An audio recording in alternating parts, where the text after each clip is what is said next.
নমস্কার, আমি বৈশাখী। শিল্প সাহিত্য বাই বৈশাখী চ্যানেলে সকল শ্রোতা বন্ধুদের স্বাগত জানাই। আজ আপনাদের বলবো গল্প আমার বউটা নষ্ট। কঠোরভাবে প্রাপ্তবয়স্ক শ্রোতা বন্ধুদের জন্যে প্রথম থেকে শেষ পর্যন্ত শুনবেন। ভালো লাগলে অবশ্যই লাইক করবেন, কমেন্ট করবেন, শেয়ার করবেন এবং আপনাদের প্রিয় চ্যানেল শিল্প সাহিত্য বাই বৈশাখী সাবস্ক্রাইব করে বেল বাটন প্রেস করে পাশে থাকতে একদম ভুলবেন না। বন্ধুরা, শিল্প সাহিত্য বাই বৈশাখী এখন চলে এসেছে ইউটিউব মিউজিক পডকাস্টে।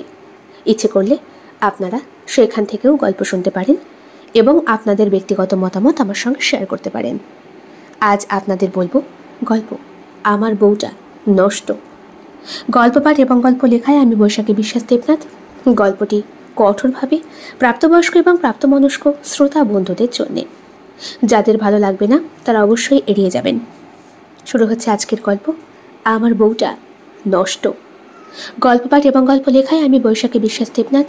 গল্পটি প্রাপ্তমনস্ক এবং প্রাপ্তবয়স্ক শ্রোতা বন্ধুদের জন্য।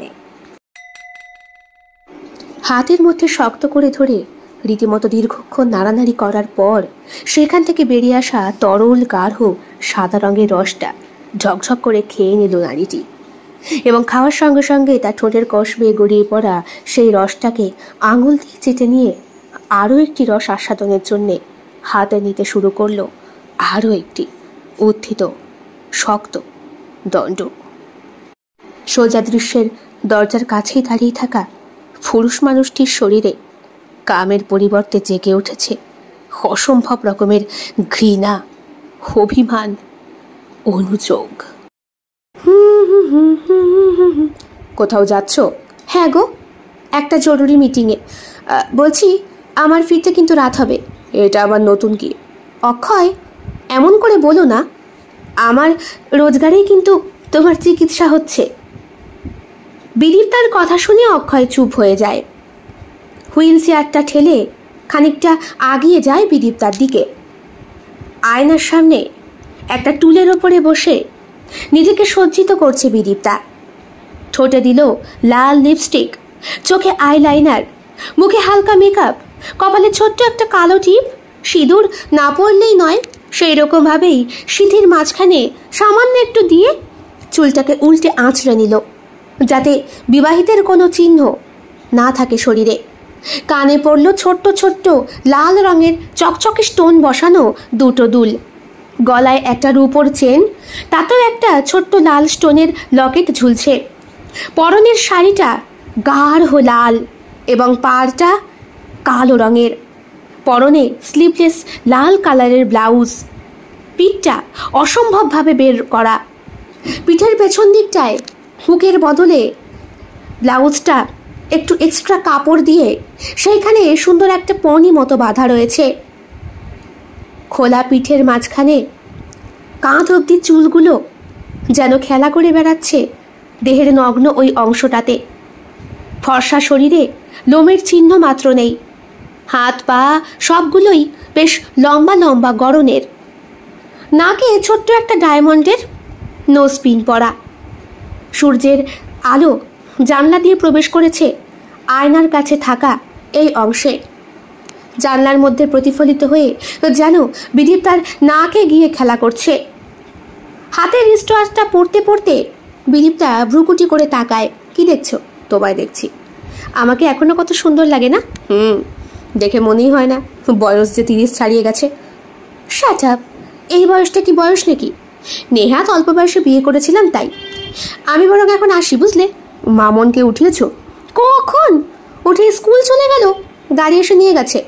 আমার সঙ্গে দেখা হলো না, তুমি ঘুমোচ্ছিলে। গতকালকে তোমার মাদার যন্ত্রণাটা খুব বেড়েছিল না, ডক্টর ভৌমিক এসে ইঞ্জেকশন দিয়ে গেল। তারপরেই দেখলাম তুমি অঘরে ঘুমোচ্ছ। তোমাকে আর ডাকিনি, গাড়ি এসে ওকে নিয়ে গেছে। বলছি শোনো, মামনের গাড়ির ড্রাইভারটাকে না আমার ঠিক ভালো লাগে না। কেন? প্রশান্ত এমনিতে তো খুব ভালো। শুধু মামনকে কেন, আমাদের এরিয়ার প্রত্যেকটা বাচ্চাকেই তো হ্যান্ডেল করছে। সে করতে পারে, কিন্তু মামনের প্রতি ওর দৃষ্টিটা একটু অন্যরকম। অন্য বাচ্চার থেকে মামনের শরীরের গ্রোথটা কিন্তু অস্বাভাবিকভাবে বেশি। ডক্টর তো বলেছে ওকে চোখে চোখে রাখতে। তুমি চুপ করো। প্রশান্তর নিজেরও দুটো ছেলে রয়েছে। ও তো বাবা নাকি? কথাটা বলে বিদীপতা উঠে পড়ে। হাতের ব্যাগটা নিয়ে বলে, আমি এখন আসি, বুঝলে? তোমার খাবার টেবিলে দেওয়া আছে, আর ইচ্ছে করলে গরম করে খেতে পারো। আর কিছুক্ষণ পরে পম্পি চলে আসবে, তোমাকে স্নান টান করিয়ে দেবে খনি। আমি বরং আসি, আর মামন নিলে তাকেও খাইয়ে দেবে। পম্পি আজকে একটু রাত করে বাড়ি ফিরবে, আমার দেরি হবে তো। তার কোনো দরকার নেই, মেয়ে চলে এলে আমি নিজেই পারবো তাকে সামলাতে। সে কি আর আমায় বলতে হবে? তোমার ওপর ভরসা করেই তো মেয়েটাকে রেখে যাচ্ছি। তাছাড়া সারাদিন এই কাজ করতে আমারও ঠিক ভালো লাগে না। কথা শেষ হতে না হতেই ফোনটা বেজে ওঠে। বিদীপ্তা বলে, এক্সকিউজ মি। হ্যাঁ হ্যালো, এই তো বেরোচ্ছি। আরে তো উতলা হওয়ার কি আছে?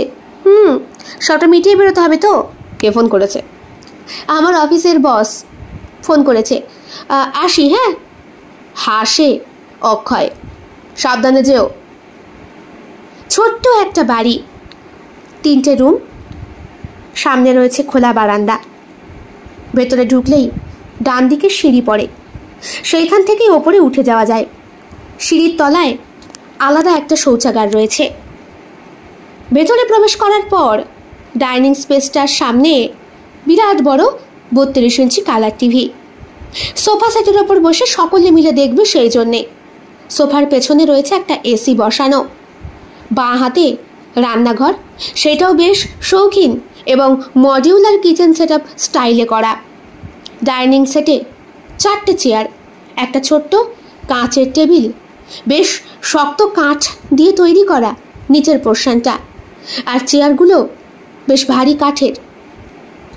তারপরে রান্নাঘরের ঠিক পাশ দিয়েই 3টে ঘর পরপর সাজানো। একটি ঘরে মামুন ঘুমোয়, আর একটি ঘরে ঘুমোয় বিদীপ্তা, আর একটি ঘরে অক্ষয়। আজ 5 বছর হতে চলল এই হুইল চেয়ারই অক্ষয়ের ভরসা। একটি নামী কোম্পানিতে চাকরি করত সে। কর্মসূত্রে চেন্নাইতে নিত্য যাতায়াত ছিল রানাঘাট থেকে। একদিন একটা গাড়ি অ্যাক্সিডেন্টে পা দুটো খোয়ায়। ওই ট্রেন অ্যাক্সিডেন্টে শুধু অক্ষয় কেন, অনেকেরই জীবন চলে গিয়েছিল। অক্ষয়ের বডিটা বেঁচে গেলেও পা দুটো 2 দিন ট্রেনের তলায় চাপা পড়ে থেকে প্রাণটাকে বাঁচিয়ে রাখলেও পা দুটোকে পৌঁছিয়ে দিয়েছিল। শেষমেশ তৎক্ষণাৎ পা দুটো বাদ না দিলে জীবনে ওকে বাঁচানো যেত না। এই 3 কুলে অক্ষয়ের স্ত্রী আর মেয়ে ছাড়া কেউ নেই। অক্ষয় জন্মগত অনাথ। বিদীপ্তার সঙ্গে পরিচয়টা হয়েছিল কলেজে পড়াকালীন। তারপর কলেজ কমপ্লিট হতেই অক্ষয়ের ম্যারিটের জন্যে খুব শিগগিরই তার চাকরিটা হয়ে যায়। অক্ষয় এমনিতেই দেখতে বেশ সুন্দর একটি ছেলে, গায়ের রং একটু শ্যামলার দিকে, তবে ভদ্র সভ্য নম্র। অনাথ আশ্রমে থেকেও সঙ্গদোষে এসে বিগড়ে যায়নি। সৎ চরিত্র, স্বাস্থ্যবান, সুনিপুণ এবং কর্মদক্ষ এই ছেলের সঙ্গে একমাত্র মেয়ের বিদীপ্তাকে বিয়ে দিতে এতটুকু আপত্তি ছিল না ব্রজবাবুর।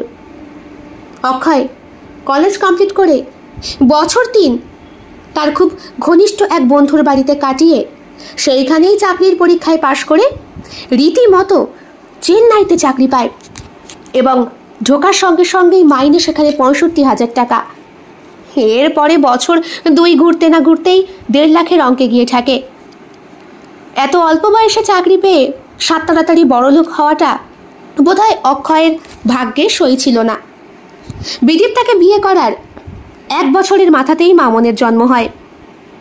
বিদীপ্তা কলেজ কমপ্লিট করেছিল সবে তখন। এদিকে অক্ষয় কলেজ কমপ্লিট করে চাকরি। মাঝখানে বেশ কয়েকটা বছর বিদীপ্তাও চাকরির জন্য চেষ্টা করেছিল। MA পাশ করার পরে সে আর এগোতে চায়নি। ততদিনে অক্ষয় চাকরি করছে। দুইজনে ফোনে ফোনে গল্প করত।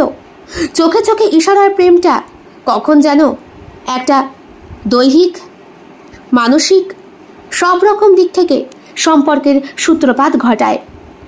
বাড়িতে কবে বলবে? তুমি যবে বলবে। এখনই বলো, আমি তোমায় এই মুহূর্তেই বিয়ে করতে চাই।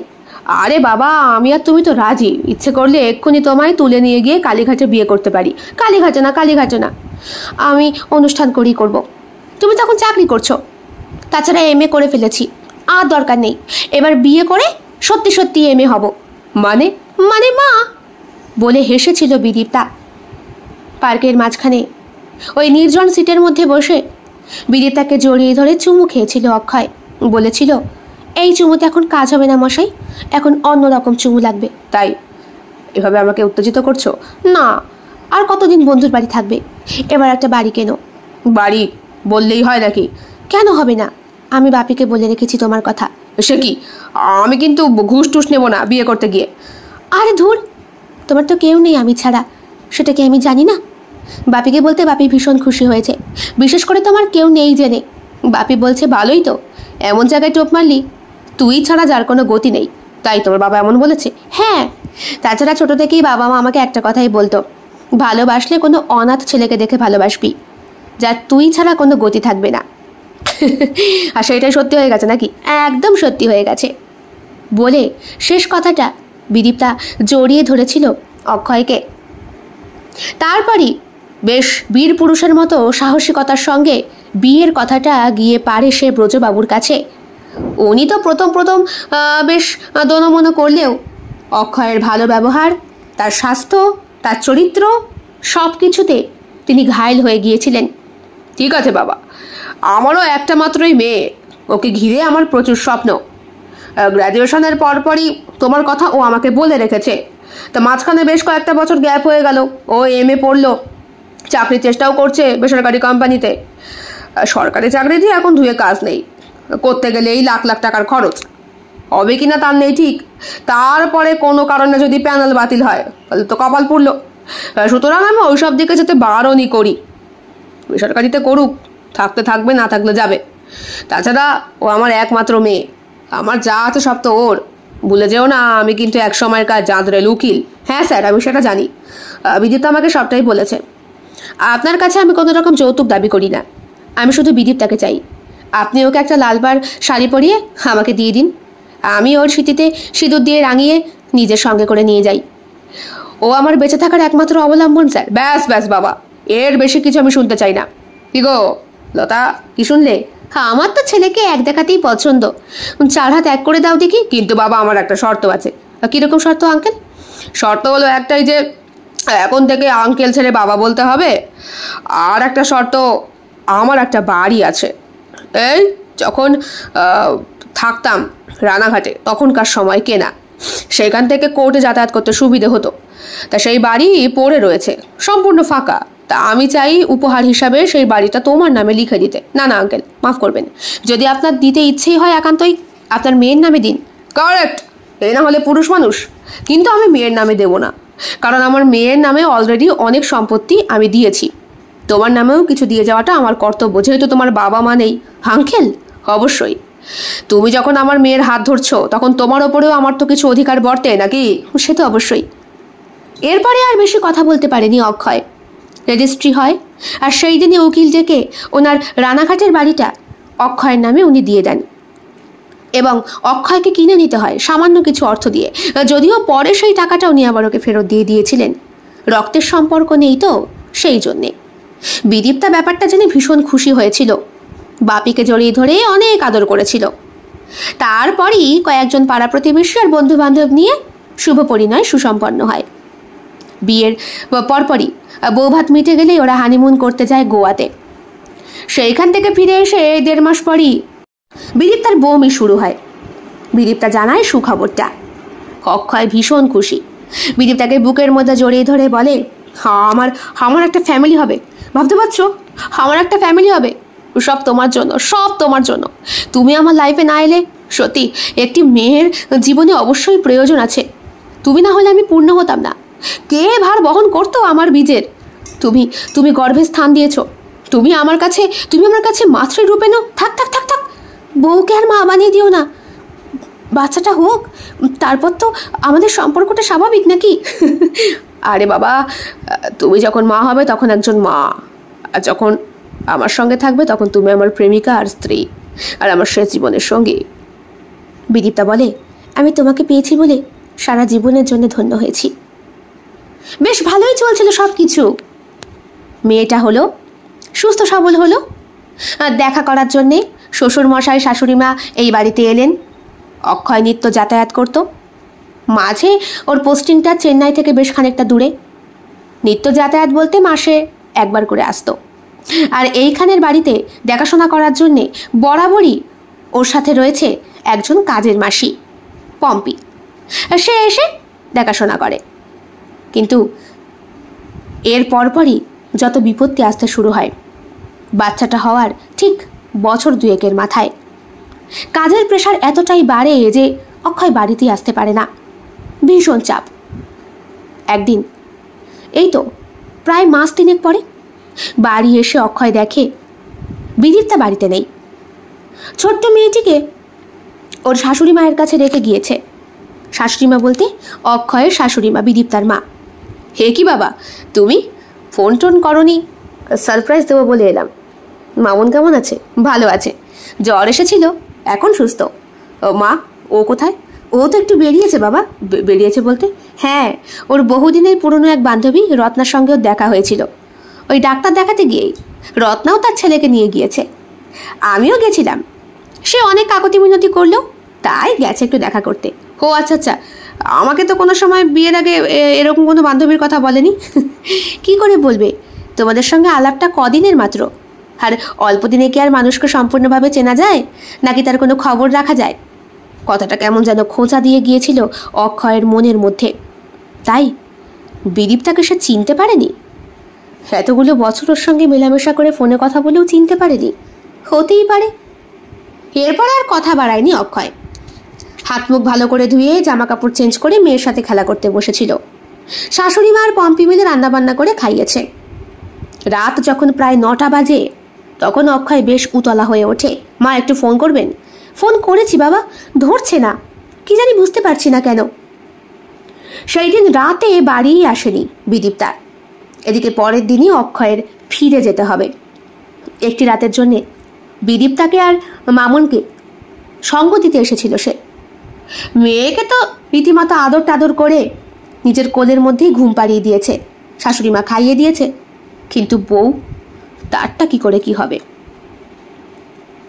সকালবেলা ঘুম থেকে ওঠার পর শাশুড়ি মা দেখলেন অক্ষয় তৈরি। এ কি বাবা, তুমি বেরোচ্ছ? হ্যাঁ মা, আমার তো একদিনেরই ছুটি ছিল। গত 3 মাস ধরে আসতে পারছিলাম না। আগে রেগুলার যাতায়াত করতে পারতাম। চেন্নাই থেকে এতটা দূর সবসময় তো আর প্লেনের টিকিট অ্যাভেলেবেল হয় না, আর সম্ভবও হয় না। অনেকগুলো টাকার ধাক্কা, বুঝতেই তো পাচ্ছেন। সে তো জানি বাবা, কিন্তু মেয়েটা, আমি ফোন করলাম ধরলো না। আমি রত্নাকে যখন ফোন করলাম রাত 11টার সময়, বললো ও নাকি ঘুমিয়ে পড়েছে। ও নাকি খুব মাথা যন্ত্রণা করছিল। কদিন ধরে ওর মাইগ্রেনের ব্যথাটা খুব বেড়েছে। ডাক্তার দেখাননি। বলেছি মেয়েকে, মেয়ে কথাই শোনে না। ছোটবেলা থেকেই স্ট্রেস নিতে পারে না। তোমার সঙ্গেও যখন আগে ঝগড়া করতো, তখন এরকম মাথা যন্ত্রণা হতো। অক্ষয়ের মুখটা কালো হয়ে যায়। তোমরা তো আর কম জ্বালাওনি আমাকে, বলে হেসে দিলেন তিনি, যেন ব্যাপারটাকে একটু স্বাভাবিক করার চেষ্টা করছেন। অক্ষয় খুব ভালো মতোই বুঝতে পারে। কোনো রকম নাকে মুখে দুটো গুজে মেয়েকে আদর টাদর করে অক্ষয় বেরিয়ে যায়। বুঝতে পারেন তিনি এইবার মেয়েকে একটা ফোন করার অবশ্যই দরকার আছে। হ্যাঁ রে, তুই কোথায় বলতো? আমি এই তো ফিরছি। অক্ষয় এসেছিল। অক্ষয়, আমায় বলনি কেন মা?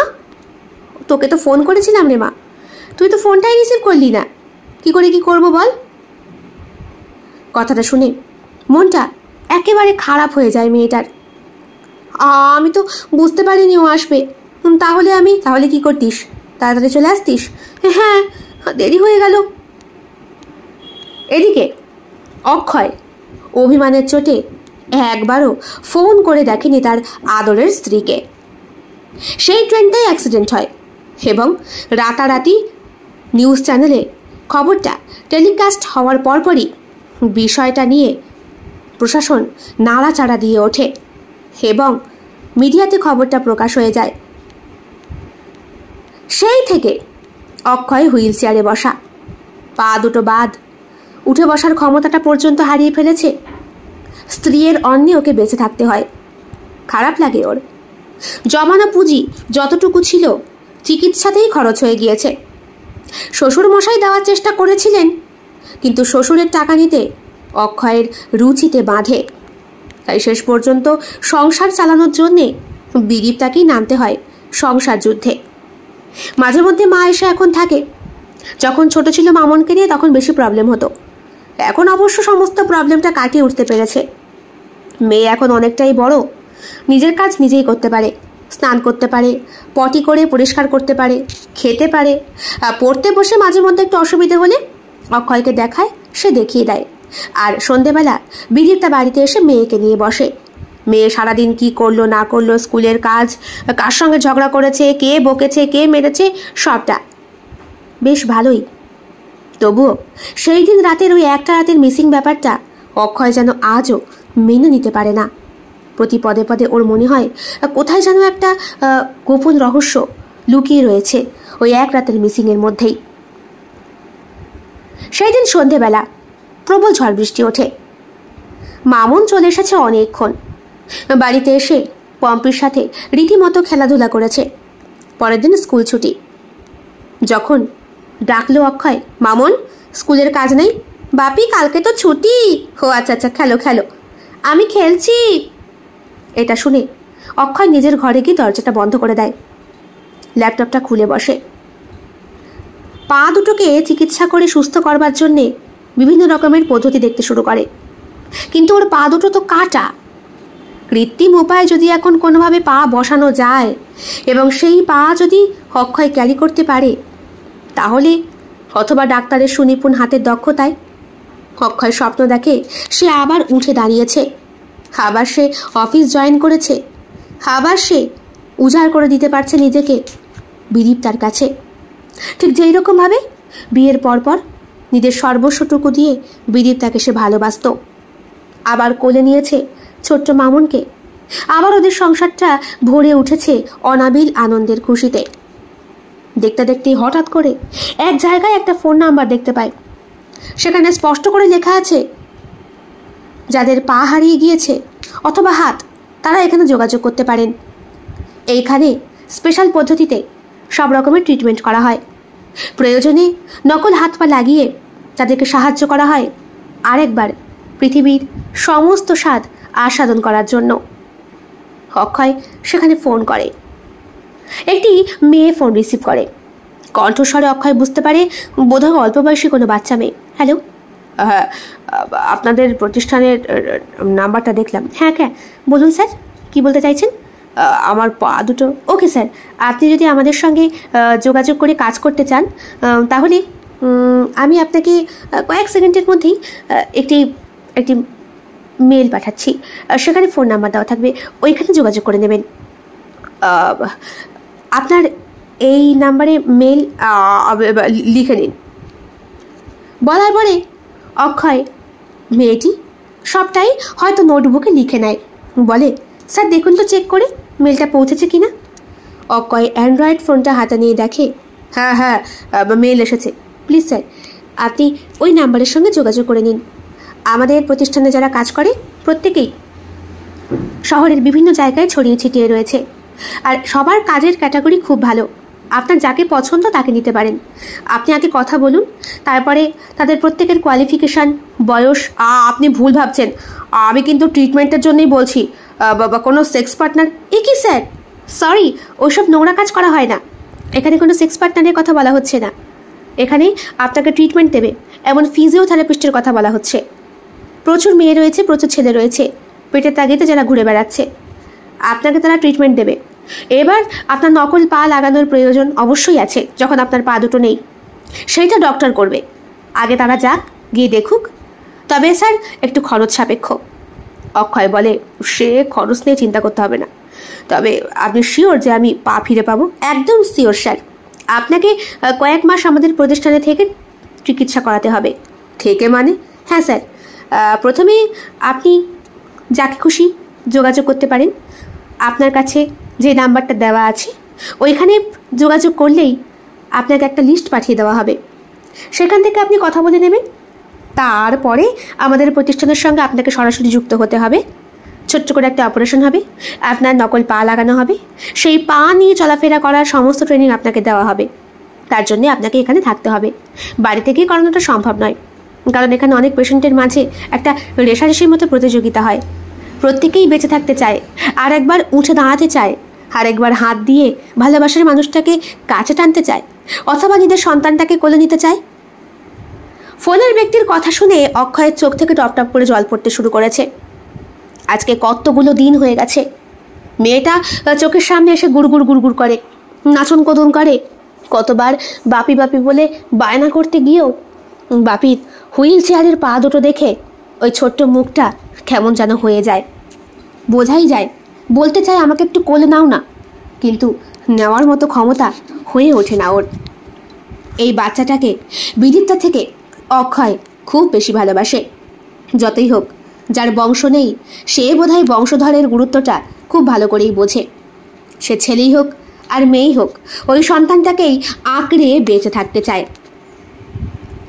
অক্ষয় ফোনটা রেখে দেয় এবং প্রয়োজনীয় সেই নাম্বারে ফোন করে কথা বলে জানতে পারে। ফোনটা রিসিভ করেছিল, কি বেশ নামটা বলল, সাগনিকা নাকি, ওই মেয়েটি। বয়স বলল 27 বছর। ঠিকই আছে, খুব একটা বয়সের ডিস্টেন্স নয়। অক্ষয়ের বয়স 35, বিদীপ্তারও তাই। মেয়েটি আসবে বলেছে, আর আসবে আজকে সন্ধেবেলায়। ভালোই হয়েছে, বিদীপ্তারও ফিরতে ফিরতে নাকি রাত হবে। অক্ষয় মনে মনে ঠিক করে মামুনকে সঙ্গে করে নিয়ে ওই পম্পিকে দিয়ে একটু শ্বশুর বাড়িতে পাঠাবে। শ্বশুর বাড়িটা খুব একটা দূরত্বে নয়, এই তো চাকদা সাইডে। ট্রেনে করে পাঠিয়ে দিতে কোনো অসুবিধা হবে না। সেই মাফিকই অক্ষয় বলে, পম্পি, আমার না বিকালে জরুরি একটা কাজ আছে। কি কাজ আছে? আমার একটা বন্ধু বান্ধব আসতে পারে, তা বলছি তুমি এক কাজ করো, তুমি ওই সন্ধেবেলায় একটু মামনকে নিয়ে শ্বশুর বাড়ি থেকে ঘুরে এসো। দাদুর বাড়ি যাবে শুনে রীতিমতো লাফাতে শুরু করে দিয়েছে মামন। খুব আনন্দ তার, দাদুর বাড়িতে গেলেই মজা। তার উপরে স্কুল ছুটি, শনি রবিবার থেকেও আসতে পারবে। আর তোমার দিদি একটু আগে আমাকে হোয়াটসঅ্যাপ করেছে, আর সে বললো রাত নাকি আজকে ফিরবে না, তার একটা জরুরি কাজ আছে। তাই ঠিক আছে। পম্পি সব কিছুতেই ঘাড় নাড়ে। পম্পি জন্ম কুমারী মেয়ে, বয়স বেশি হবে বিদীপ্তা আর অক্ষয়ের থেকে, তবে বিয়ে করেনি তো, বাচ্চা কাচ্চাও হয়নি, শরীরে ভাঙন ধরেনি বলে বয়সটা আন্দাজ করা খুব ক্রিটিক্যাল ব্যাপার। তৈরি হয়ে পম্পি মামনকে নিয়ে চলে যায় ঠিক বিকেল 4টে নাগাদ। এই সময় ট্রেনটা খুব একটা ভিড় হয় না। এরপর থেকেই অফিস আওয়ার ছুটির সময় ট্রেনের ভিড় বাড়তে শুরু করবে। ছোট মেয়েটাকে নিয়ে যাতায়াত করতে অসুবিধা হবে। শ্বশুরবাড়িতে ফোন করে পুরো ব্যাপারটা জানিয়ে দিয়েছে অক্ষয়। এটাও বলেছে যে বিদীপ্তা নাকি বাড়ি ফিরবে না। শাশুড়ি মা শুনে বেশ রেগে গিয়েছিলেন, বলেছিলেন, কি শুরু করেছে বলো তো, তুমি তো ওর হাজবেন্ড, তুমি ওকে বারণ করতে পারো না? না মা, ওরও তো একটা জীবন আছে, তাছাড়া যতই হোক ওর অন্ন এখন আমি খাই, আমার জমানো পুঁজি যা ছিল। দেখো কি গো, তোমার ছেলে কি বলছে দেখো, বলেছিলেন শাশুড়ি মা। এরপরে শ্বশুর মশাই নিজে কথা বলেছিলেন, দেখো বাবা, যতই তুমি ওর পয়সায় খাও না কেন, তুমি তো ওর ভৃত্য নও। তাছাড়া মেয়ে অন্যায় করলে তুমি অবশ্যই বলবে, আমাকে বিশেষ করে জানাবে। আমার মুখে চুনকালি মাখানোর মতো কাজ আমার মেয়ে যেন খবরদার না করে। কথাটা শুনে খুব ভালো লেগেছিল অক্ষয়ের। এখন মনে হচ্ছে পৃথিবীতে বেঁচে থাকার খুব ইচ্ছে হচ্ছে তার। আবার পা দুটোতে খাড়া হয়ে দাঁড়াতে ইচ্ছে করছে। সেই দিন সন্ধেবেলা, ওই যে বললাম প্রচণ্ড মেঘ করেছে, বৃষ্টি হচ্ছে বাইরে অলরেডি। অক্ষয় ভাবে, ভাগ্যিস কিছুক্ষণ আগে মামুন আর ওই মেয়েটি পৌঁছে গিয়েছিল, না হলেই তো। দরজার কলিং বেলের শব্দে হুইল চেয়ারটাকে ঠেলেই দরজার কাছে এগিয়ে যায় অক্ষয়। দরজা খোলার সঙ্গে সঙ্গেই দেখে দবদবে সাদা রঙের চুড়িদার পরা একটি অল্প বয়সী মেয়ে। মাথার চুলটা বেনুনি করে বাঁধা, মাথার উপরে ছাতা ধরা, কালো রঙের দাদু মার্কা ছাতা, ঘাড়ে ব্যাগ আর চোখে মোটা পাওয়ারের চশমা। চুড়িদারটা পায়ের দিক থেকে এবং চুড়িদারের নিচের ঝুলের দিক থেকে বেশ খানিকটা ভিজে গিয়েছে বোধহয় বৃষ্টির ছাটে। আপনি? নমস্কার স্যার, আপনি ফোন করেছিলেন? আসুন আসুন আসুন। এই বৃষ্টির মধ্যেও আসবেন আমি আশা করিনি, পেটের দায়ে আসতেই হয় স্যার। আপনার পা দুটোর অবস্থা তো। এসেই মেয়েটি কাজ করতে শুরু করে দিয়েছে। ছাতাটাকে এক পাশে রেখে জিজ্ঞেস করলো, এই যে পায়ের অংশ দুটো কাটা পড়েছে, হাঁটু থেকে তো নয়, পায়ের পাতার কাজটা কিভাবে? পুরো অ্যাক্সিডেন্টের কথাটা খুলে বলে সে। মেয়েটি বলে, জানেন স্যার, এই অ্যাক্সিডেন্টটা নিয়ে এখনো পর্যন্ত নাকি কেস হচ্ছে। রেল কর্তৃপক্ষ বলছে তারা নাকি কোনো ভুল নেই। কেউ নাকি বদমাইশি করে ওই রেল লাইনের ওখানে কিছু একটা করে দিয়েছিল যাতে এই ট্রেনটা মুখোমুখি। সে বলতে পারবো না, রাজনৈতিক ব্যাপার হলেও আমি কিছু বলতে পারবো না। চাকরিটাও গেছে, এখন বসে থাকা ছাড়া কোনো কাজ নেই। স্যার, আপনি কি ট্রিটমেন্ট করে সুস্থ হতে চান? আপনাকে তো সেই জন্যই ডাকা। Sorry sir. মেয়েটি বেশ চটপটে এবং স্পষ্ট কথা বলতে পারে। আপনি কিছু খাবেন? স্যার, একটা কথা বলি প্রথমেই, আমাদের প্রতিষ্ঠানের কাজ মানুষকে আপন করে নেওয়া, তার সমস্যাটা বোঝা এবং তাকে যথাসম্ভব সাহায্য করা। প্রথমেই যদি আপনি আজ্ঞা করেন তাহলে কিন্তু আমার আপনার সঙ্গে কালেকশন করতে খুব অসুবিধা হবে। সরি। তাছাড়া তুমি আমার থেকে বয়স অনেকটাই ছোটই হবে। আমি তো ভাবলাম প্রথমে তোমাকে তুমি বললে যদি কোনো আপত্তি হয়। না স্যার, আপনার মতো ক্লায়েন্টের সঙ্গে আমি প্রচুর কাজ করেছি। আপনাকে দেখে তো কোনো অসভ্য নোংরা লোক বলে মনেই হচ্ছে না। তাছাড়া যার পা দুটোই নেই সে আবার খাড়া হবে কি করে? বলে খানিকটা অট্টহাস্য করে মেয়েটি। কথাটা খারাপ লাগে অক্ষয়ের, তবুও কিছু করার নেই। এই মুহূর্তে সেই মেয়েটি তার সেবিকা, সুতরাং তার অট্টহাস্যটাও এখন তাকে গ্রহণ করতে হবে। মেয়েটি অনেক রকমের ছবি দেখায়, বলে, আপনার পা ফিরিয়ে আনা সম্ভব, একটা অপারেশন করতে হবে, তার ফলেই আপনার পা একদম ঠিক হয়ে যাবে। আর তারপরে সেই পায়ের ওপর চলাফেরা করার জন্যে আপনাকে কিছু ট্রেনিং নিতে হবে, তাহলেই আপনি পারবেন। এটা খুব কঠিন কাজ না, কিচ্ছু কঠিন কাজ না স্যার, আপনি পারবেন, সবাই পেরেছে, আপনার বয়স তো কম। মেয়েটি রাত প্রায় 9টা নাগাদ ঘর থেকে বেরিয়ে যায়। অক্ষয় জানায় সে রাজি এবং সেটা করতে চায়। মেয়েটাকে দেখে বেশ ভালোই লাগে। কিছুক্ষণ পরে অক্ষয় দরজা বন্ধ করে ফোন করে বিদীপ্তাকে। বিদীপ্তা ফোনটা রিসিভ করে না। এরকম বেশ কদিন ধরে হচ্ছে। মিটিং যাওয়ার নাম করে বিদীপ্তা আর বাড়ি আসে না। নোংরামি করছে না কি ও? বরের কাছে ভালোবাসা না পেয়ে শেষ পর্যন্ত শরীর বিকাতে বসলো। আর 5টা স্বাভাবিক মেয়ে যেরকম করে সেই রকমই কাজ করছে নাকি বিদীপ্তা? কতটা ভালোবেসে ওকে বিয়ে করেছিল, সংসারে তো ওর ছাড়া আর কেউ নেই। ভাবতে ভাবতেই দরজার কলিং বেলটা বেজে ওঠে। সরি স্যার, আপনাকে ডিস্টার্ব করার জন্যে, আমার ছাতা রেখে গিয়েছি। তাকিয়ে দেখে অক্ষয় সত্যি দরজার কোনায় ছাতাটা রয়েছে। হেসে দিয়ে বলে, তুমি একটা অল্প বয়সী মেয়ে, দাদুমার্কা ছাতা কেন ব্যবহার করো? সবটাই পরিস্থিতি স্যার, সোনা চামচ মুখে নিয়ে জন্মগ্রহণ করিনি তো। সেই একটা ছাতেই আমার গোটা পরিবারের অবলম্বন। আমি বেরোলে বাদবাকিরা বেরোতে পারে না। তাছাড়া প্রতিষ্ঠানে কাজ করে আর কতটুকুই বা মাইনে পাই বলুন, সব তো ওরাই নিয়ে নেয়। বলে মেয়েটি চলে যায় হাসতে হাসতে। এতটা আর্থিক দিক থেকে দুর্বলতা থাকা সত্ত্বেও মেয়েটি বোধহয় খুব সুখেই আছে, মনে মনে ভাবে অক্ষয়। বিদীপ্তাকে ফোন করে, ফোন ধরে না। সারা রাত পুরো বাড়িটার মধ্যে একা একা কাটায় সে। একসময় দুইজনের ভালোবাসায় বাড়িটা গম গম করত, আর এখন ছন্ন ছাড়া একটা ভিটে বাড়ি পড়ে রয়েছে। পরের দিন দুপুর গড়িয়ে বিকেল নাগাদ বিদীপ্তা ফেরে। বিধ্বস্ত অবস্থায় ফেরে। তার শরীরের মেকআপ আর কোথাও নেই। এক রাতের অন্ধকারের সমস্ত কালিমা তার শরীরে এসে লেপটে গিয়েছে। দরজার কলিং বেল বাজানোর সঙ্গে সঙ্গেই দরজাটা খুলে দেয় গিয়ে অক্ষয়। এ কি, গত রাতে বাড়ি ফিরলে না? তুমি ঠিক আছো তো? হ্যাঁ ঠিক আছি। আর বলো না, সেই বসের সঙ্গে গিয়ে মিটিংয়ের মধ্যে পড়ে বৃষ্টিটা নেমে গেল, আর বৃষ্টিতে তো আর ফিরতেই পারলাম না। কি বৃষ্টি হয়েছে। তাই বললো অক্ষয়। তাই মানে তুমি টের পাওনি? এ কি, মামুন কোথায়? আর পম্পি তোমার বাড়িতে গিয়েছে। মানে? হ্যাঁ, মামুন খুব কান্নাকাটি করছিল, দিদুন বাড়ি যাবো, তাই পাঠিয়ে দিয়েছি। তুমি পাঠিয়ে দিলে ট্রেনে করে? হোমা, তা মেয়ে তো বড় হয়েছে, যাতায়াত তো ওকে শেখাতে হবে। তোমার এগুলো না আমার একদম ভালো লাগে না অক্ষয়, বাড়াবাড়ি সব কিছুতে। বলে এক গাদা নোট অক্ষয়ের হাতে দিয়ে বলে সে, নাও, সংসারের খরচ রয়েছে, মাইনেটা অগ্রিমই পেয়ে গেলাম। কিন্তু গত মাসেই তো তুমি 10 তারিখে টাকা দিলে, আজকে তো সবে 20। হ্যাঁ, বস দিয়ে দিল। তাছাড়া নতুন একটা প্রজেক্টের কাজ হয়েছে তো, আমাকে কেন, সবাইকেই দিয়েছে। কথাটায় কেমন যেন খটকা লাগে হুইল চেয়ারে বসে থাকা এই মানুষটির। বিদিতা নিজের মতো ঘরে চলে যায়, দরজাটা বন্ধ করে দেয়, ফ্রেশ হয়ে বেরিয়ে আসে।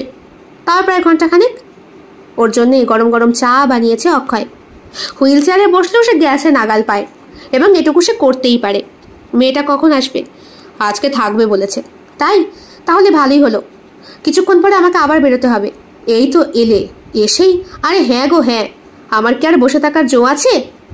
কথাটায় আবার গায়ে লাগে এই হুইল চেয়ারে বসে থাকা মানুষটার। বিদীপ্তা, তোমার মনে হয় না তুমি আমার থেকে অনেকটা দূরে সরে যাচ্ছ? প্লিজ অক্ষয়, ওসব ন্যাকা ন্যাকা কথা শোনার এখন সময় নেই আমার। সংসারের পুরো বোঝা আমার ঘাড়ে। তোমার ট্রিটমেন্ট, মেয়ের স্কুল, পম্পির মাইনে, ইলেকট্রিক বিল, গ্যাসের খরচ, সংসারের মাসিক খরচ, আমার যাতায়াতের খরচ, সব মিলিয়ে বুঝতে পারছো আমার নাজেহাল অবস্থা। বাপি টাকা দেবে, তুমি সেটাও নেবে না। পেটের দায়ে আমাকে রাস্তায় নামতে হয়েছে। রাস্তায়? তা নয় তো কি। অক্ষয় কিচ্ছু বলতে পারে না। বিদীপ্তা কাজে বেরিয়ে যায় ওর মতো। আজকাল অক্ষয়কে কোনো কিছু বলা মানেও যেন ওর কাছে একটা অসহ্যের ব্যাপার। কৈফিয়ত কেন দেবে ও? ওর টাকাতে অক্ষয় এখন খায়, সুতরাং ও যেখানে খুশি যেতে পারে। ওর টাকায় যা খুশি তাই করতে পারে। প্রত্যেক মাসে মাইনে উত্তরোত্তর বৃদ্ধি পাচ্ছে, পাক না, নিজে ইনকাম করছে। এখানে অক্ষয় নাক গলানোর তো কোনো কারণই হয় না। এইটাই ভাবে বিদীপ্তা। যদিও মা এবং বাবা দুইজনেই ওর এইরকম ব্যবহারে ওকে খুব বকাবকি করে, আর সেই বকাবকিটা করে অক্ষয়ের সামনেই। অক্ষয় প্রত্যেকবার বলে, বাবা ওকে আমার সামনে অন্তত বলবেন না, ওর খুব ইগোতে লাগে। যতই হোক ওর টাকায় খাই তো। তবুও ব্রজবাবু বলেন, তুমি এটা ঠিক করছো না বাবা। তুমি নিজের রশি নিজের হাতে না রেখে, আর রশি বাবা, রশি তো কবেই ছিঁড়ে বেরিয়ে গেছে। অক্ষয় ফোন করে সেই মেয়েটিকে, জানায় আপনাদের ওখানে থেকে ট্রিটমেন্ট করাতে হবে। হ্যাঁ স্যার, আপনাকে তো বললামই। প্রথম কত লাগবে? প্রথম আপনি 50,000 মতো জমা দেবেন, তারপরে আপনি বাড়ির লোককে নিয়ে আসবেন। আপনার ট্রিটমেন্টের খরচ টরচ সব কিছু মিলিয়ে যে অ্যামাউন্ট গিয়ে দাঁড়াবে, সেইটাতে যদি আপনারা রাজি থাকেন তাহলে আমি রাজি। অক্ষয় ফোন করে ব্রজবাবুকে জানায় এবং বলে এই সারপ্রাইজটা যেন বিদীপ্তাকে না দেওয়া হয়। বিদীপ্তা জিজ্ঞেস করলে উনি যেন বলেন চেন্নাইতে গিয়েছে সে, তার চিকিৎসা করানোর জন্যে নয়, পুরনো চাকরিটা ফিরে পাবার আশায়। বিদীপ্তা বাড়ি আসার পরে তাকে সেম কথাই বলা হয়। অফিস থেকে বেরিয়ে বিদীপ্তা সরাসরি চলে গিয়েছিল তার মা বাবার কাছে মেয়েটাকে দেখতে। যতই হোক বাচ্চা মানুষের তো একটা টান থাকে। মেয়ে বলেছে আপাতত সে দিদুর বাড়িতেই থাকবে। স্কুলে কদিন পরই গরমের ছুটি পড়ছে, তাই আপাতত ছুটি কাটিয়েই তারপরে না হয়। এদিকে পম্পিও তো ফাঁকি পেলেই ফাঁকি দিতে চায়। সেও বাচ্চা মেয়েটাকে দাদু দিদার কাছে গচ্ছিত রেখে নিজের দেশের বাড়ি বিহারে গিয়েছে কদিন কাটিয়ে আসার জন্য। সব কটা ফাঁকিবাজ, তোমরাও সেরকম। এদিকে অক্ষয়কে দেখো, আমাকে না জানিয়ে চেন্নাইতে চলে গেল। তুইও তো ওকে জানাস না। জানাস? কতগুলো দিন বাড়ির বাইরে পড়ে থাকিস, রাত্রেবেলা ফিরিস না। ছেলেটার মনের অবস্থা বোঝার চেষ্টা করিস। ভালোবেসে একটা অনাথ ছেলেকে বিয়ে করেছিলি। আরে তুই তো ওর সব। ও তো সবসময় বলে মেয়েটাকে বুকের মধ্যে আগলে রাখে। ওর চোখে মুখের দুঃখ আমরা বুঝতে পারি রে, আর তুই বুঝতে পারিস না। মা প্লিজ তুমি চুপ করো, বলেছিল বিদীপ্তা। না, তোমার মা একদম ঠিক কথা বলছে। তুমি কিন্তু আসল স্ত্রীর মতো কাজ করছো না। তোমার কিন্তু পদস্খলন হচ্ছে, আমরা বুঝতে পারছি। বাবা, আমি কারোর সঙ্গে শুয়ে বসে নেই, প্লিজ। বিদীপ্তা, তুমি কি ভাষায় কথা বলছো তোমার বাবার সামনে? রেগে উঠেছিলেন ব্রজবাবু। বিদীপ্তার ওইসবে কোনো হেলদোল নেই। মেয়েকে কোলে নিয়ে খানিকক্ষণ আদর করে বলল, আমি আসি। হ্যাঁ, রনি আসবে, ওর সঙ্গে আমাকে বেরোতে হবে। রনি? কে রনি? রনি মানে রত্নার দাদা? হ্যাঁ ঠিক ধরেছ, ওই তো আমাকে সব কিছু শিখিয়ে পড়িয়ে নিচ্ছে। তাছাড়া ওই তো আমার অফিসের বস। তুই ওর অফিসে কেন গিয়েছিস? কি করবো মা, আমাকে কে চাকরি দিত? তাছাড়া এখন MA পাস হাজার হাজার ঘুরে বেড়াচ্ছে। আমার কি কোয়ালিফিকেশন ছিল? তোমার মনে নেই ছোটবেলায় রত্না যখন আমাদের বাড়িতে যাতায়াত করতো, তখন ও দাদাও মাঝে মধ্যে আসতো, আমায় গান গাইতে বলতো। আমি তখন বারে বারে গান করে করেই, কি আমার মেয়ে কিনা একজন বারে, শুধু গান না বাবা, ডান্সও করি। তোমার কোনো প্রবলেম আছে? শোনো বাবা, পেটের তাগিদে মানুষ সব করতে পারে। তাছাড়া ওখানে প্রচুর টাকা আমি পাই। আর কি করো? আর যেগুলো করার দরকার ছিল না কোনোদিন আমার এই জীবনে, সেটাও আমার করতে হয়েছে। অক্ষয়কে বিয়ে করার পর আমি খুব ভালোই ছিলাম, হ্যাপি ছিলাম। কিন্তু তারপরে মামা হওয়ার পর যে অ্যাক্সিডেন্টটা অক্ষয়ের ঘটলো, এরপরে তো অক্ষয় পঙ্গু হয়ে গেল। অক্ষয় তো আমাকে কোনো রকমভাবে আর শান্তি সুখ দিতে পারে না, না আর্থিক না মানসিক। এখন সেইটা খুঁজে পাওয়ার জন্য আমাকে বাড়ির বাইরে বেরোতে হয়, আর বাড়ির বাইরে একবার বেরোলে চরিত্র ধরে রাখাটা ভীষণ মুশকিল বাবা। মেয়ের মুখের ওপরে কোনো কথা বলতে পারেন না ব্রজবাবু। রাগে গোটা শরীরটা ওনার রিডি করে জ্বলে ওঠে। একটা একটা ইয়ং ছেলে যে কিনা ওকে এত ভালোবাসে, ওর স্বামী, কোলের একটা বাচ্চা মেয়ে, সব কিছুকে ফেলে শেষ পর্যন্ত বিদীপ্তা রাস্তার কাজে নেমেছে। ওর এতই কি অর্থের অভাব? ওর শিক্ষাগত যোগ্যতার কি কোনো মূল্য নেই? সৎ পথে থেকে মানুষ কি ইনকাম করছে না? ইত্যাদি ইত্যাদি আরও কত কথা। বিদীপ্তা বেরিয়েই যাচ্ছিল, ঘুরে এসে বলল, বাবা আমি শুনেছি উকিলরা নাকি সারা জীবনে কোনোদিন সুখী হয় না, কারণ টাকার জন্যে বাদী বিবাদী হেরা মামলা জেতাতেও পারে হারাতেও পারে। তুমিও তো তোমার চাকরি জীবনে এমন প্রচুর নির্দোষ মানুষকে শাস্তি দিয়েছ, আর যারা প্রকৃত দোষ করেছে তাদেরকে ছাড়া পাইয়েছ। মনে করোই না বাবা, তোমার সেই পাপের ফলটা তোমার সন্তান হয়ে আমি দিচ্ছি। ব্রজবাবু চুপ। ছুটে এসে একটা চড় মারেন ওনার স্ত্রী বিদীপ্তার গালে, মেরে বলেন, তুই মেয়ে না ডাইনি? তোর নিজের সংসার নষ্ট করছিস, তুই আমার সংসারটাকেও শেষ করছিস। বেরিয়ে যা, বেরিয়ে যা এই বাড়ি থেকে। হ্যাঁ মা, আমি জানতাম তুমি কথাটা বলবা, সেই জন্যই তো তোমাকে বলতে চাইনি। শুনলে তোমার খারাপ লাগবে তাই। আমি প্রচুর টাকা এখন ইনকাম করি মা, বসের সঙ্গে শুয়ে ইনকাম করি। রনিতের আমার শরীরের ওপরে বরাবরই একটা লোভ ছিল, আর সেই লোভটাকে বেশি করে প্রশ্রয় দিয়েছে তোমার জামাই নিজে। ওই তো ভালোবেসে একদিন ডেকে খাওয়ালো বিয়ের পরপর, বলল সব পুরনো সম্পর্ককেই পুরনো শত্রুদেরকে নাকি মিত্র ভাবতে হয়। আমার সঙ্গে রত্নার একদিন শপিং মলে দেখা হয়েছিল, আমাকে দেখেই মুখটা ঘুরিয়ে নিয়েছিল। জিজ্ঞাসা করতেই আমি পুরো ঘটনাকে খুলে বললাম বিয়ের আগের। সে নিজে উদ্যোগী হয়ে ফোন করে তাদেরকে ডেকে পাঠালো, এবং কিছুক্ষণের মধ্যেই পুরনো সম্পর্কটাকে জোড়া লাগানোর চেষ্টা করলো। সেই থেকেই রনির নাম্বারটা আমার কাছে রয়েছে। ওর অ্যাক্সিডেন্টের কথা শুনে রনি আমাকে ফোন করে এবং এই প্রস্তাবটা দেয়। প্রথম ওর অফিসে আমি কাজ করতাম, কিন্তু একদিন বললো আমাকে গান শোনাতে, আর এই গান শোনানোর ছলনাতেই ও আমাকে বলল আরও প্রচুর টাকা ইনকাম করার। লোভ মা, লোভে মানুষ সব করতে পারে বলে বিদীপ্তা ঘর থেকে বেরিয়ে যাচ্ছিল। হঠাৎ করে মেয়েটা ওকে জড়িয়ে ধরে, বলে, মা তুমি যেও না। বলে, না রে মা, আমার কাছে আসিস না, তোর মা খুব পচা নোংরা, বুঝলি? এই বলে বিদীপ্তা বেপরোয়ার মতো হাঁটতে হাঁটতে বেরিয়ে যায়। কুলাঙ্গার, একটা কুলাঙ্গারকে জন্ম দিয়েছ তুমি, বুঝলে? একটা কুলাঙ্গারকে জন্ম দিয়েছ। নিজের স্ত্রীকে উদ্দেশ্য করে বলেন ব্রজবাবু, আমাকে এখন আর বলে কি হবে? তখন যদি মেয়ে জামাইয়ের কথা না শুনে চিকিৎসাটা করাতে, তাহলে ওর পা দুটোও ফিরে পেত, ও নিজে কাজ করতে পারত, সংসারটাকেও ধরে রাখতে পারত। মেয়েটা এখন যাচ্ছে তাই বেপরোয়া হয়ে গিয়েছে, ওকে এখন আর ফিরিয়ে আনা সম্ভব নয়। ভাবতে পারছো, তুমি যখন কাজের সূত্রে জলপাইগুড়ি দার্জিলিং কত দূরে দূরে যেতে, তখন তো ওকে নিয়ে আমি একাই থাকতাম গো। হ্যাঁ, কত কেসের ইনভেস্টিগেশন করার জন্যে পুলিশরা তোমাকে নিয়ে গিয়েছে। কই, আমার তো কখন এরকম মনে হয়নি। যুগ বদলেছে, এখন শুধু কাজ নয়, শরীরটাও চাই। ব্রজবাবু ভেঙে পড়লেন, নাতনিকে বুকে আগলে ধরে কাঁদতে শুরু করলেন। ঠিক তখনই অক্ষয়ের ফোনটা আসে। সে পৌঁছে গিয়েছে। হ্যাঁ বাবা, আপনি কিছু বলেননি তো? না বাবা, আমি কিচ্ছু বলিনি, আর কিছু বলবোও না। বাবা আপনি কাঁদছেন? না, খুশির কান্না। তুমি যদি এখন ট্রিটমেন্ট করে সুস্থ হতে পারো, তাহলে আমি নিজেকে লাকি ম্যান বলে মনে করব। শ্বশুরমশাইয়ের কণ্ঠস্বরটা শুনে অক্ষয়ের বুঝতে বাকি রইল না কিছু একটা নিশ্চয়ই হয়েছে। উনি কান্নাকাটি কেন করছেন? শাশুড়িমাকে ফোন করার আর সাহস হয়নি। পৌঁছে যাওয়ার পরই অক্ষয়ের কাছ থেকে ফোনটা নিয়ে নেওয়া হয়েছিল এবং তার ট্রিটমেন্ট শুরু হয়েছে। বেশ কয়েক মাস তাকে এখানে থাকতে হবে।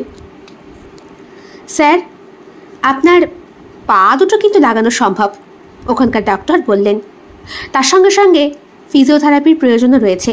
আপনি কাকে চুজ করবেন? আমার বাড়িতে একটি মেয়ে গিয়েছিল, কি যেন ওর নাম বললো, মল্লিকা। আমি তাকেই চাই। সরি স্যার, তার বাড়ি তো কলকাতা, সে এত দূর কী করে আসবে? তার আসার সমস্ত খরচ না হয় আমি দেবো, ওকেই আনুন। মল্লিকাকে স্পেশালি নিয়ে আসা হয় এবং সমস্ত কিছু বোঝার পরে মল্লিকা বলে, আমাকে এতই ভালো লাগলো। হ্যাঁ, আবার তোমাকেই ভালো লেগেছে, তোমাকেই আমি রাখতে চাই। এরপরে অপারেশনটা হয় এবং সাকসেসফুল হয়। বাড়িতে সবাই জানলেও জানতে পারে না কেবলমাত্র বিদীপ্তা।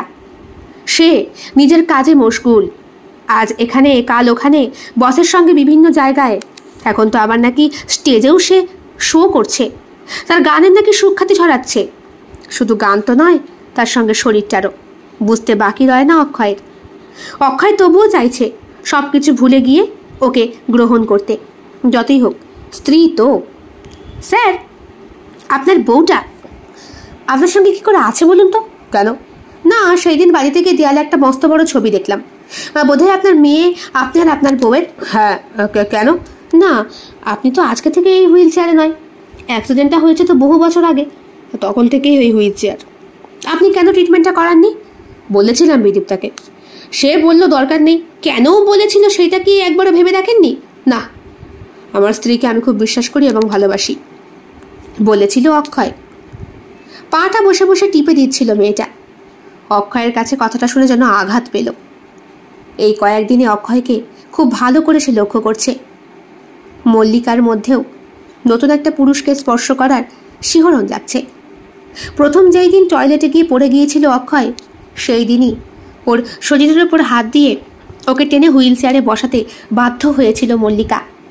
তখনই স্যান্ডো গেঞ্জি ছাড়া শুধু একটা বড় প্যান্ট পরা অক্ষয়ের বুকের ওপর হাত দিয়ে তাকে হুইল চেয়ারে তুলে বসাতে গিয়ে মল্লিকার বুকে ধূপগানের শব্দ মল্লিকা নিজেই শুনতে পেয়েছিল। লজ্জায় লাল হয়ে গিয়েছিল তার মুখটা। হাসপাতালের বেডই এখন অক্ষয়ের ভরসা। দিন রাত সবসময় এখানেই থাকতে হয়। অপারেশনটার পরপর তো আরও বেশি। নকল পা লাগানোর পরে হাঁটতে চলতে বেশ সুবিধাই হচ্ছে। প্রথম একটা অসুবিধা হচ্ছিল, কিন্তু এখন সে সবটাই পারছে। তার চিকিৎসার মাধ্যমে সে অনেকটাই সুস্থ, যদিও সব টাকাই বহন করেছে শ্বশুরমশাই নিজে। আজকে প্রায় মাস 6 হয়ে গেল অক্ষয়কে একটাও ফোন করেনি বিদীপ্তা। স্বামী স্ত্রীর সম্পর্কটা কি এরকম হয় কখনো? কিন্তু এই মাস 6 মধ্যে মল্লিকা আর অক্ষয়ের ভিতরকার রহস্যটা বেশ খানিকটা গাঢ় হয়ে এসেছে। আমাকে একটু শেভ করে দাও তো, বলে অক্ষয়। কেন, আপনি পারবেন না? না, পারবো না কেন? তোমাকে যখন টাকা দিয়ে পুষছি তখন তুমি শেভটা করে দাও, হেসে দেয় মল্লিকা। কতগুলো দিন হয়ে গেল একা একা নিজের কাজগুলো করছেন না, আমাকে দিয়ে করাচ্ছেন। আমি কি বাড়ির বউ? চুপ হয়ে যায় নিজেই বলে মল্লিকা। আপনার বউকে একটা খবর দিই, এসে দেখুক আপনাকে। সামনেই তো আপনার জন্মদিন, একটা সারপ্রাইজ পার্টি হয়ে যাক হাসপাতালে। না না না না, ওকে ওকে ওকে এখন খবর দেওয়া যাবে না। কেন স্যার? আপনার স্ত্রী আপনাকে দেখে খুশি হবে, এইটা আপনি চান না? না, আমি চাই না। আর আমি এও জানি ও আমাকে দেখে খুশি হবে না। তাহলে আপনি কেন এগুলো করাচ্ছেন? আমার নিজের জন্য করাচ্ছি, আমার মেয়ের জন্য করাচ্ছে আমার শ্বশুর মশাই। আমার বউটা এখন যেন আমার ভরসার বাইরে। কথাটা বলেই ফেলেছিল অক্ষয়, নিজের আপন মানুষ ভেবে। আর এই সহানুভূতির কথাটা শুনেই 1 পা 2 পা করে মল্লিকা কাছে এগিয়ে আসে। জানেন, আমার ফ্যামিলিতেও অনেক মেম্বার।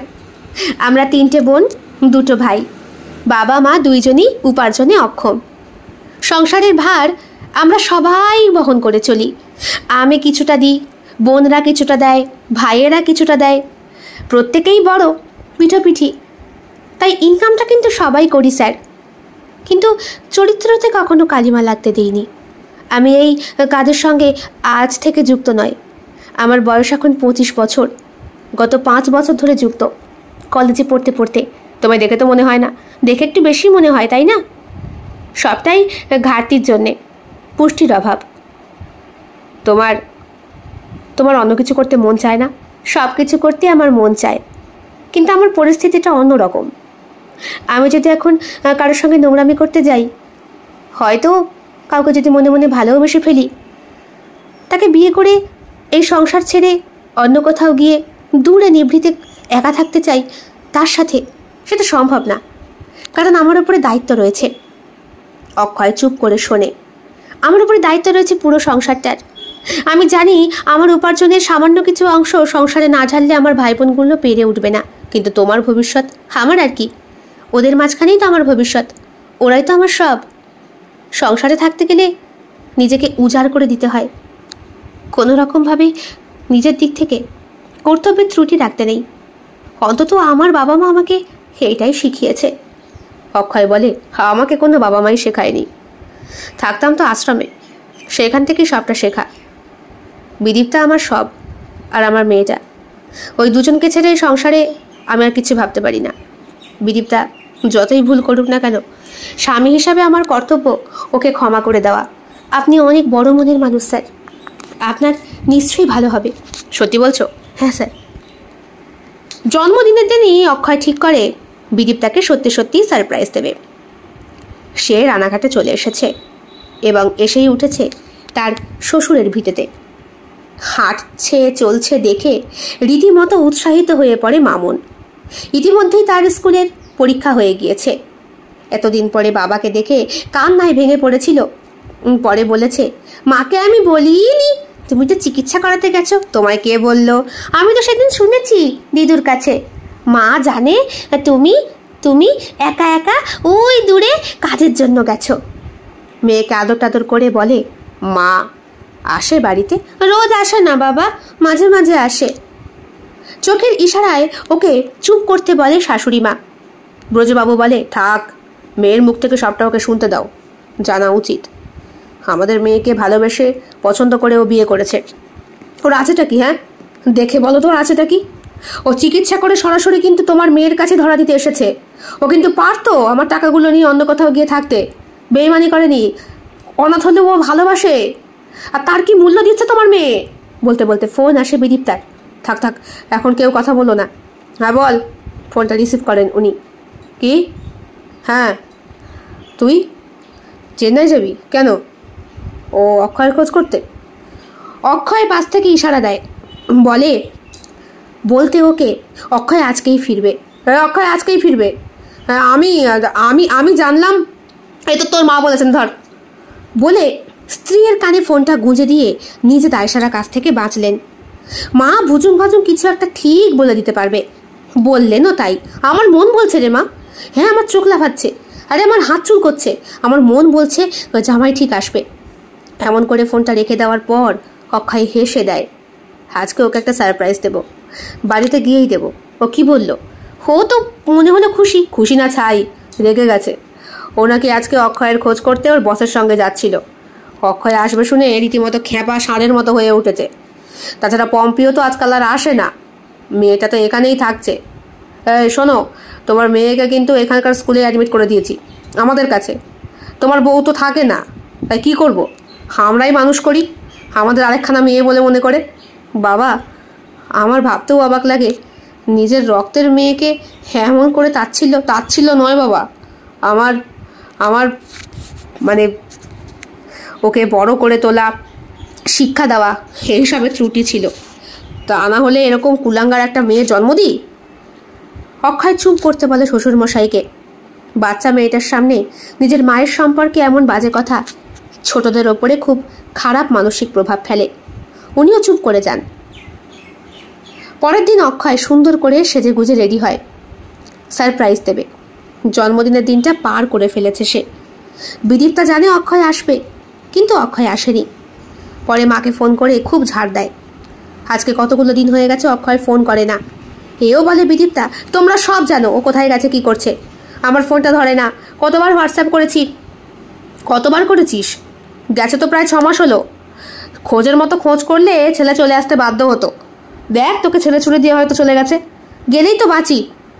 সবসময় হুইল চেয়ারে বসে থাকা ওর এই মুখটা দেখতে দেখতে আমি জাস্ট একঘেয়ে হয়ে গিয়েছি মা। আমিও চাই ও কেটে উঠুক। ভাগ্যিস কথাগুলো শুনতে পায়নি ওর মা। ফোনটা কান থেকে নামিয়ে রেখে উনি বাথরুমে চলে গিয়েছিলেন, আর ফোনের স্পিকার অন করার সমস্ত শব্দগুলো কানে গিয়েছিল একটি মানুষের, ব্রজবাবুর। রেগে আগুন হয়ে গিয়েছিলেন তিনি। অক্ষয় ততক্ষণে রওনা দিয়ে দিয়েছে, হয়তো আর কিছুক্ষণের মধ্যেই পৌঁছে যাবে। বাড়িতে পৌঁছেই বাড়ির সামনে দাঁড়িয়ে নিজের দুটো পাকে নিয়ে বেশ গর্ব হচ্ছিল ওর। নকল পা হলে কি হবে, এখন কেমন যেন আসল ফিলিং হচ্ছে। না, দরজা নক করবে না, ডুপ্লিকেট চাবি ওর কাছে সবসময় থাকে। ঘরে ঢোকার আগে ফোনটা বার করে ফোন করলো মল্লিকাকে। মল্লিকা ফোন রিসিভ করেছে। হ্যাঁ, থ্যাঙ্কস টু ইউ। তোমার ট্রিটমেন্ট না পেলে ভুল করলেন স্যার, সবটাই ডক্টরের। ওনারাই তো ঠিকঠাক শেপ নিয়ে আপনাকে পা দিল। না না, তুমি তো আমাকে একটু ফিজিওথেরাপিও করে দিয়েছিলে। তাছাড়া তোমার টাকা তুমি ঠিকঠাক পেয়েছো তো? হ্যাঁ স্যার। সত্যি করে বলো, পেয়েছো? নাহলে কিন্তু কোম্পানির নামে আমি কেস করব। আমার শ্বশুরমশাই উকিল ছিলেন। কথাটা শুনে হেসে ফেলে মল্লিকা। কার নামে কি কেস করবেন স্যার? এখানে কারো নামেই কেস করা যায় না। প্রত্যেকেই প্রত্যেকের বাপ। আপনি ভালো থাকুন তাহলেই হবে। আপনার স্ত্রীর সঙ্গে দেখা হয়েছে? না না, এই তো দরজার কাছে দাঁড়িয়ে রয়েছি। তুমি ফোনটা ধরে থাকো, হ্যাঁ? আমি গিয়ে ওকে সারপ্রাইজ দেবো। ঠিক আছে। মল্লিকা ফোনটা ধরে রেখেছে। ডুপ্লিকেট চাবি দিয়ে দরজাটা খোলার সঙ্গে সঙ্গেই বুঝতে পারে অক্ষয় দরজাটা খোলাই ছিল। সামনাসামনি রান্নাঘরটা পেরিয়ে গিয়ে আস্তে আস্তে ওর নকল পা দুটো নিয়ে সে এগিয়ে যায়। কতদিন পরে সে খাড়া হয়ে দাঁড়িয়েছে। এমন অবস্থায় ওকে দেখতে পেলে বিদীপ্তা তো ছুটে এসে পাগলের মতো ওকে আদর করতে শুরু করবে। ভাবতেই অক্ষয়ের পুরো শরীরটা শিরশিরিয়ে ওঠে। পুরুষাঙ্গটি জানান দেয় সে আজও বিদীপ্তাকে পাওয়ার জন্য উন্মুখ হয়ে রয়েছে। এই শরীরটা শিরশির করে ওঠে বিদীপ্তাকে জড়িয়ে ধরে সেই স্পর্শ পাওয়ার জন্যে। কিন্তু বেডরুমের দরজা নক করার সঙ্গে সঙ্গেই যা দৃশ্য ওর সামনে উন্মোচিত হয় সেটা দেখে অনেকটা ভেঙে পড়ে অক্ষয়। বিছানার মধ্যে শুয়ে রয়েছে বিদীপ্তা, আরও চারিদিকে ঘিরে রয়েছে 4টি পুরুষ মানুষ। কারো পুরুষ অঙ্গ ওর গহ্বরে, কারোটা ওর নিতম্বে, কারোটা ওর হাতে, কারোটা ওর মুখে। সবকটি পুরুষ ওর গোটা শরীরটাকে রীতিমতো দোদিত মথিত করছে। কখনো শুয়ে, কখনো বসিয়ে, কখনো দাঁড়িয়ে, কত রকম পদ্ধতিতে ওর সঙ্গে কামসূত্রের লীলা চলছে। ঘরটা শীতকালে ধ্বনিতে ভরে গিয়েছে। তাদের শরীর থেকে ছিটকে আসা তরল সেই সাদা গাঢ় পদার্থ খেয়ে দিচ্ছে বিদীপ্তা, আর বলছে এতে নাকি খুব প্রোটিন, খেলে নাকি শরীরে গ্লেজ হয়, আর যৌবন ধরে তো রাখতেই হবে, নিজেকে পরীর মতো করে রাখতে হবে, মা হয়েছে বুঝতে দেওয়া যাবে না, এক্সেট্রা এক্সেট্রা। তার সাথে ইংরাজিতে বলা কতগুলো অশ্লীল ভাষার নোংরামির শব্দ, গালাগালি, আর ওকে ইচ্ছে মতো উজাড় করে সব কিছু ফাটিয়ে ফুটিয়ে দেওয়ার আবেদন। কান দুটো জ্বলে ওঠে অক্ষয়ের। এই বিদীপ্তাকে সে বিয়ে করেছিল। বিয়ের প্রথম রাতের কথা মনে পড়ে যায়। প্রথম দিনের যন্ত্রণার চোটে 7 দিন সে অক্ষয়কে কাছে আসতে দেয়নি। সে আজকে সারা শরীরে অপার্থিব যন্ত্রণা নিয়ে কেন? ভালো লাইনে থেকে বুঝি কাজ করা যেত না? করে খাচ্ছে না? মল্লিকা খাচ্ছে না? পলি খাচ্ছে না? পম্পি করে খাচ্ছে না? কই, এরা তো শরীর বিকায়নি, এরা তো রীতিমতো করে খাচ্ছে। শরীর বিকালে বুঝি টাকাটা খুব তাড়াতাড়ি ইনকাম করা যায়, তাতে বুঝি সম্মানটা খুব ভালো থাকে। গলাটা কেঁপে ওঠে অক্ষয়ের। হাতের ফুলের তোড়া আর রিসিভ করে রাখা ফোনটা, ভিডিও কলে সব কিছু সেখান থেকে দেখতে পায় মল্লিকা। ওর চোখ থেকে টপ টপ করে জল গড়িয়ে পড়ে। ফর্সা লাস্যময়ী সুন্দরী, যার হাতে এখন শাখা পলা স্মৃতিতে সিঁদুর কোনো কিছুরই অস্তিত্ব নেই, উলঙ্গ সেই রমণীকে নিয়ে রীতিমতো কামের খেলায় মেতে উঠেছে। এই সুন্দর বিছানার চারিদিকে দাঁড়িয়ে 4টে পুরুষকে রীতিমতো সঙ্গ দিচ্ছে সে। যন্ত্রণায় নাকি শরীরের উদ্দাম আনন্দে প্রবল শীতকার ধ্বনিতে ভেসে যাচ্ছে গোটা ঘরটা। দরাম করে দরজাটা বন্ধ করতেই সবার যেন সম্বিত ফিরে আসে। গায়ের কাপড়টা কোনো রকম জড়িয়ে বিদীপ্তা বাইরে বেরিয়ে আসে। হে কি, কে? অক্ষয় পেছন ঘুরে তাকায়, তার চোখে জল। তুমি দাঁড়িয়েছো কি করে? সেইটা জানানোর জন্যই তো চেন্নাইতে গিয়েছিলাম। সন্দেহটা আমার প্রথম থেকেই ছিল বিদীপ্তা। এত শিগগিরই এত টাকা তুমি ইনকাম কি করে করছো? যে কোম্পানিতে তুমি ঢুকেছো সেই কোম্পানির সঙ্গে আমি কথাবার্তা বলে দেখেছিলাম। আমার ট্রিটমেন্ট, মেয়ের স্কুল, সংসারের যাবতীয় খরচ পেরে ওঠা যায় না। ভেবেছিলাম তুমি তোমার বাবার একমাত্র মেয়ে।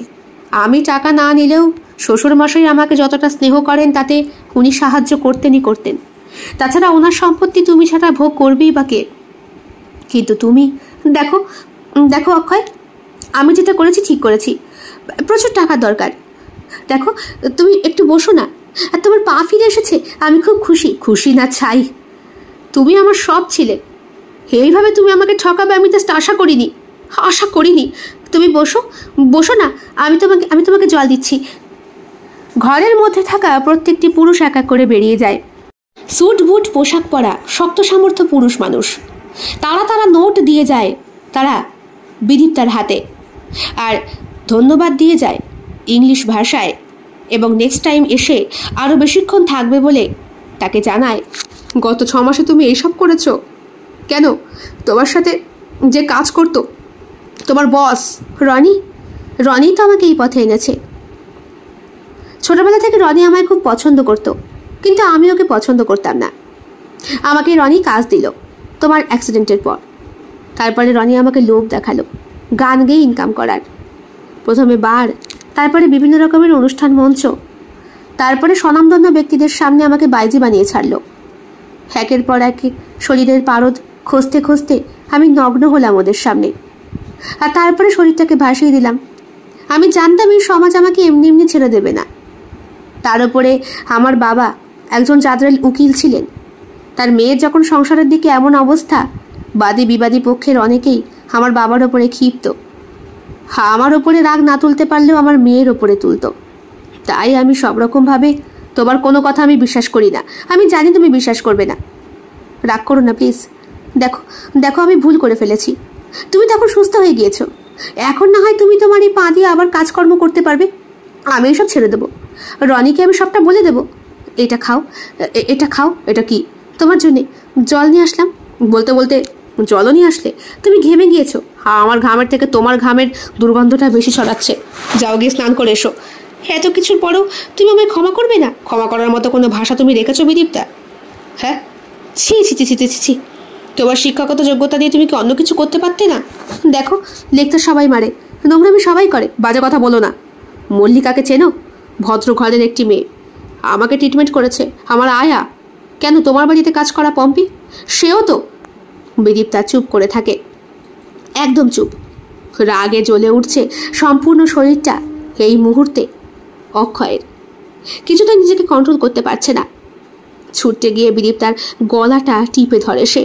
বলে, কেন কেন আমার সাথে এরম করলি? কেন আমার সংসারটাকে নষ্ট করলি? বল বল, কিসের কমতি ছিল তোর?